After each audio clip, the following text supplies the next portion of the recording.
WCBI News at 10 starts now.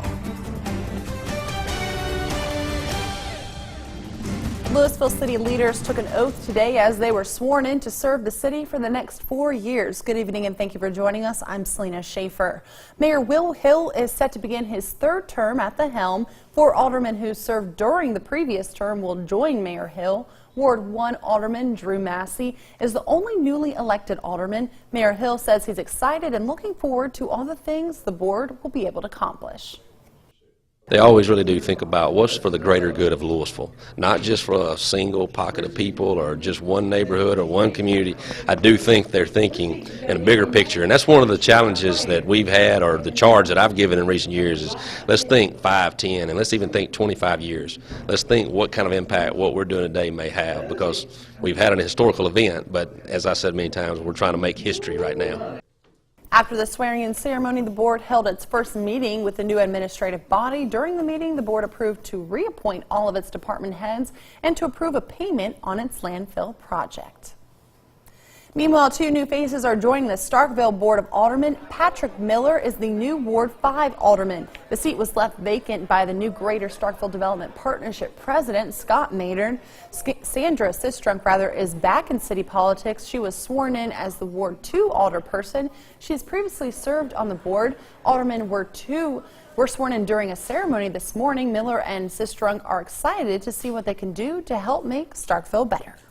It's great. I'm very fortunate. I know I'm one of the rare newcomers to the board. We've got a lot of incumbents, and I'm just looking forward to working with them and learning from what they've done in the past term and seeing what we can do to improve on what they've done. I think it's going to be an easy transition for us. I do know the members of the board. Some I've worked with before, some I've gotten to know through this last 4 years coming to the board meetings each time they've met. I think it's going to be an easy transition. The swearing-in was followed by a speech from longtime Alderman Roy A. Perkins. He spoke of how he has seen Starkville grow and how the city has more potential. West Point is officially ready for business. The city's leaders were all sworn into office earlier today as well. Along with the mayor, Robbie Robinson, and returning selectmen were 2 new leaders. Ward 1 selectwoman Lita Turner and Ward 2 selectman William Binder are now new to the board. Both are excited to get started and working together to make the city bigger and better. Increase jobs, these jobs availability, and more community involvement. I would like to see West Point continue to grow and continue to progress, and I would like to be involved in working with my colleagues to help make that happen. 16th District Circuit Court Judge Lee Coleman swore in all of the officials with the exception of Selectman Keith McBriar, who was sworn in by his brother, who is also a judge.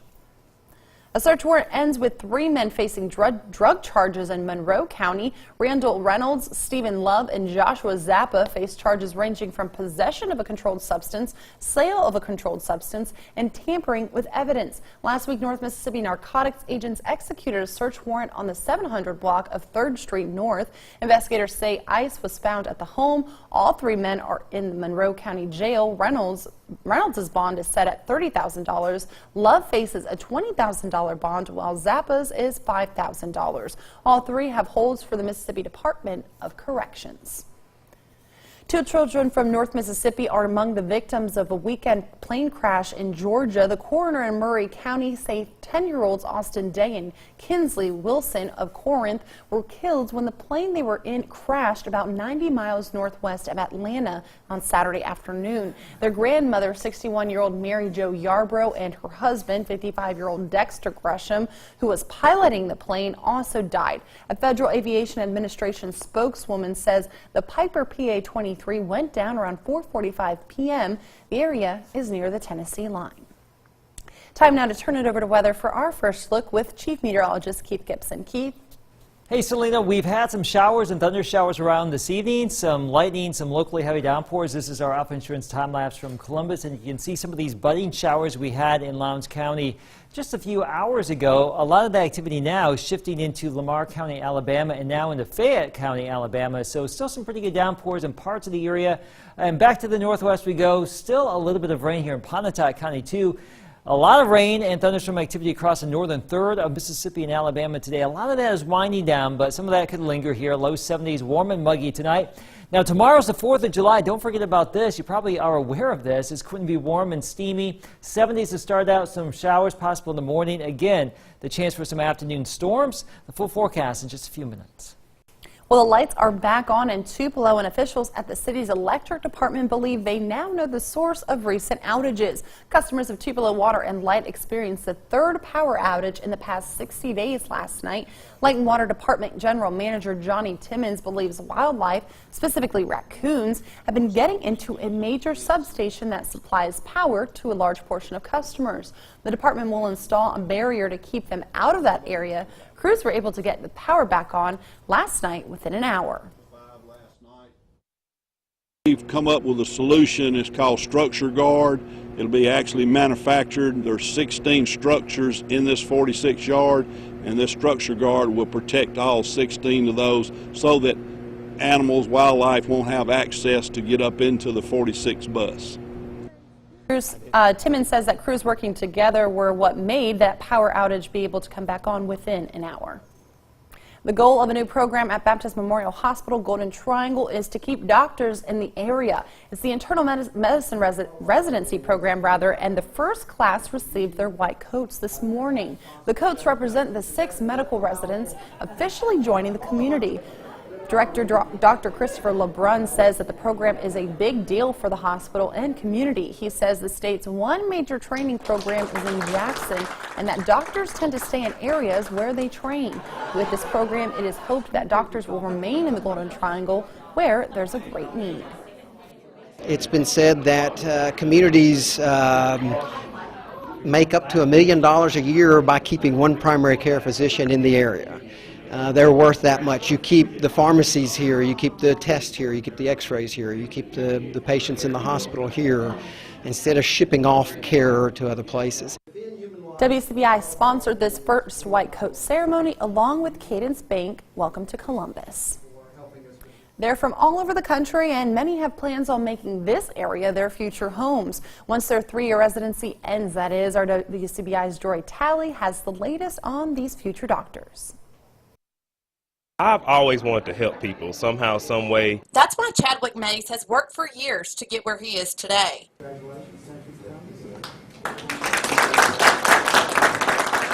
He's following in his dad's footsteps and plans on staying in Mississippi, caring for Mississippians. I've learned all the history about how, Mississippi has a large population of underserved areas, so my dad's in primary care and all that stuff, so I've been kind of told you're going to practice in Mississippi, and I've grown to love Mississippi, so as far as that goes, I'm staying. They can't get rid of me if they tried. Resident Eileen Ramos calls the countryside of California home and says it's that country feel that attracted her to the Golden Triangle. For a lot of us, this was our first choice, so we're really just so happy that even the hospital chose us as their first choice. So, I mean, the match is so complex and so emotional.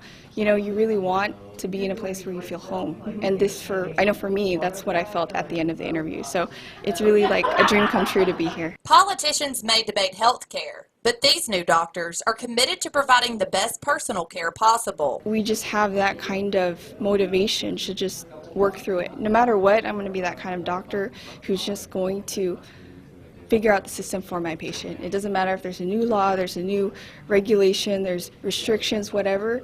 I'm going to be that person who's just going to learn it as fast as I can. Medicine is an art, and for me personally, providing care and helping people, that's the #1 priority. Now, as far as the business aspect of it or the political aspect, I'm sure that will work itself out at some point or another. But from my end, we're here to help people. The first class will graduate in 2020.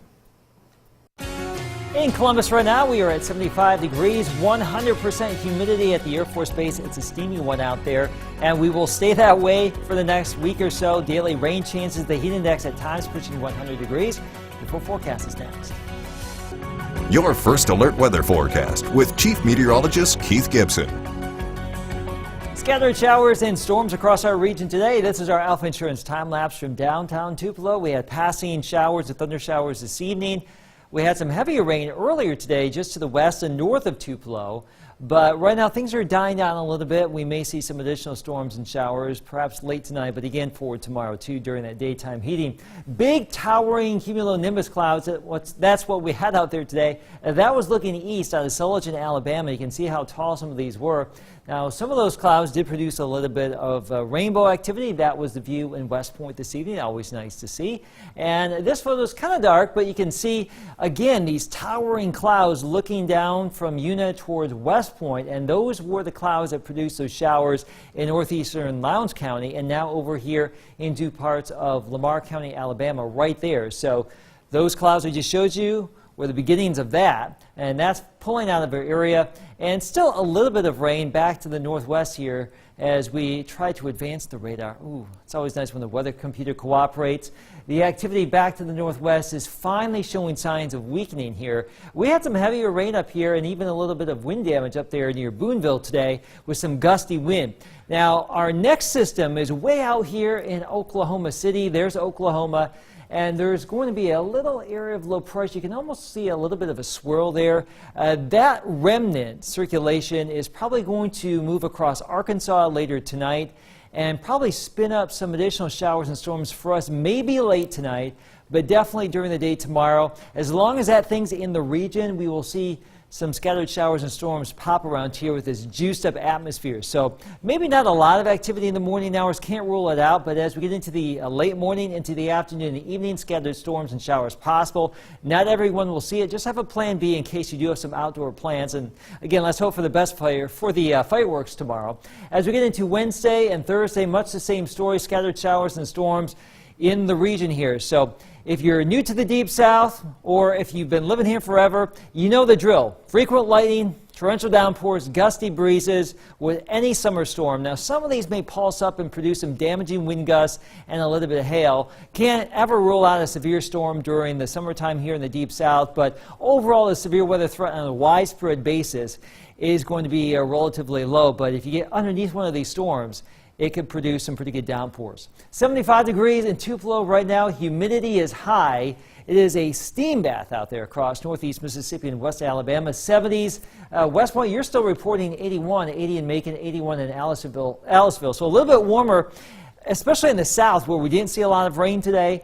And tomorrow, upper 80s north, mid 90s south. So temperatures ranging from the 80s into the 90s here. And you factor in that humidity.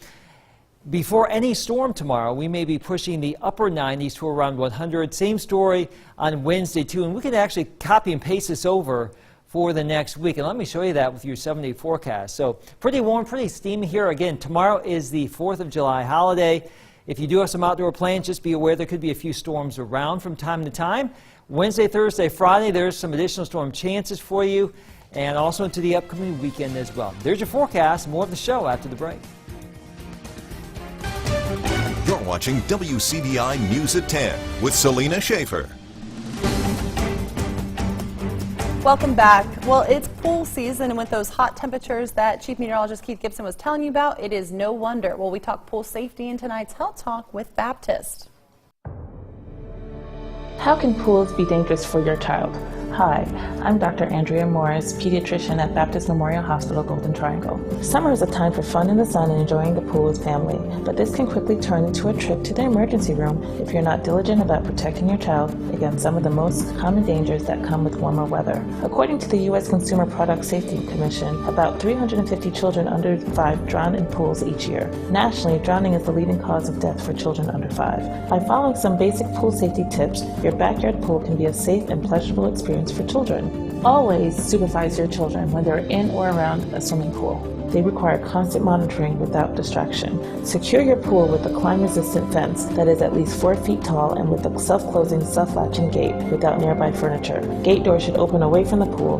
Door alarms are also helpful in addition to window guards and self-closing and latching doors to the house. New evidence supports that children between ages 1 and 4 may be less likely to drown if they had formal swimming instruction. Parents should assess for factors for swim readiness that include emotional, developmental, and physical ability. Finally, make sure everyone in your home knows how to respond to an aquatic emergency by knowing water rescue and first aid techniques and CPR. Join us next time for Health Talk with Baptist, when we will discuss what happens when your child gets too hot. Mail your topic suggestions to healthtalk@wcbi.com. Health Talk has been brought to you by Baptist Memorial Hospital Golden Triangle. The high school football tour rolls on. Tishomingo County is up next. Hear from the new man in charge of the Braves next in sports.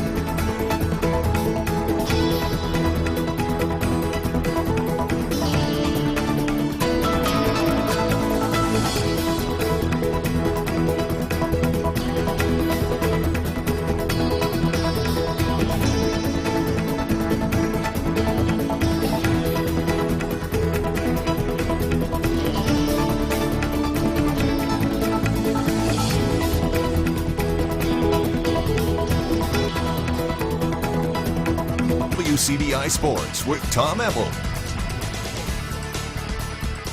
It's been 8 years since the Tishomingo County Braves have punched their ticket to the 4A playoffs. There's a new man in charge in Tishomingo County, and the Braves are looking to turn things around in 2017. The Braves are stop number 15 on our 60 Schools in 60 Days marathon. WCBI's 60 Schools in 60 Days is brought to you by Toyota, Let's Go Places, and Emerson Animal Hospital, where your pets are family in West Point.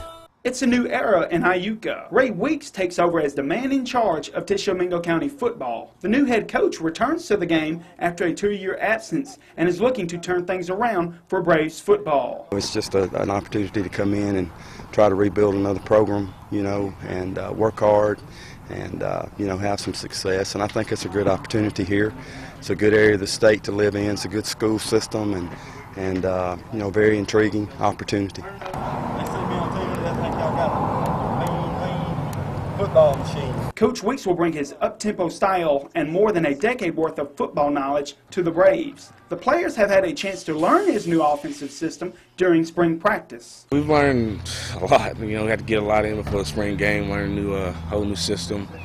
But we've done pretty good at spring game, and I think he's been good and patient, been allowing us to get it all in, and he's been very helpful in it and all. Coach Weeks is bringing in a new offense. It's more a slot offense, and he's going to be a great coach. From what I've seen so far, he's a good guy, and he knows what he's doing, and I'm just ready to see how the rest of the summer goes with him and see how good he can work us and get us ready for the season. The Braves have 11 seniors on this year's team, and Coach Weeks knows he'll rely on them to set a good example for the younger guys. There's good leadership. They work hard, and they're willing to pitch in and help the younger guys. Just do whatever you ask them to do. So, that's been real positive. Had a good spring, and, just their work ethic and their positive attitude. The last winning season for the Braves came back in 2007. In 26 years of the school's existence, the team has made the playoffs only 6 times. Our expectations are to win the division and go to the playoffs, and anything other than that is, unacceptable. So, we've got high goals, and we're going to work hard to achieve them. But, we want to have a winning season. We want to get in the playoffs and see what we can do. Definitely win more than last year. Show teams that we play that it's going to be. We're going to bring it. This is all here in the summer, put in the work. And if we didn't put in the work, I'd definitely see more than 3 games. We'd just like to get at least one playoff win as us seniors go out and for these upcoming kids and make it a good culture for them to be in. Tishomingo County will start their season on the road at Alcorn Central August 18th. On the high school football tour with the Tishomingo County Braves, I'm Jonathan Flippo with WCBI Sports. Here's what the schedule looks like for the tour for the rest of the week. Belmont will be your Independence Day special coming up tomorrow. Boonville on Wednesday, Manatee Thursday, and round out your work week with the North Pontotoc Vikings. Then heading into the weekend, Water Valley on Saturday, a doubleheader special on Sunday with Holka and Victory Christian, and those two will prime us for Alabama week, starting with Aliceville on Monday. Former Oxford Charger and an all-end zone offensive player of the year will be back on the gridiron closer to home. Jack Abraham will transfer to Northwest Community College this upcoming season. Abraham spent 1 year at Louisiana Tech as a redshirt and was behind 3 other quarterbacks on the depth chart, including former Meridian QB Jamar Smith. Abraham starred for 3 seasons at Oxford High, leading the Chargers to 3 straight 5A title appearances from 2013 to 2015. That's it for sports. Last of good weather coming up next. Well, thanks for joining us this evening. We hope you have a great rest of your week. Good night.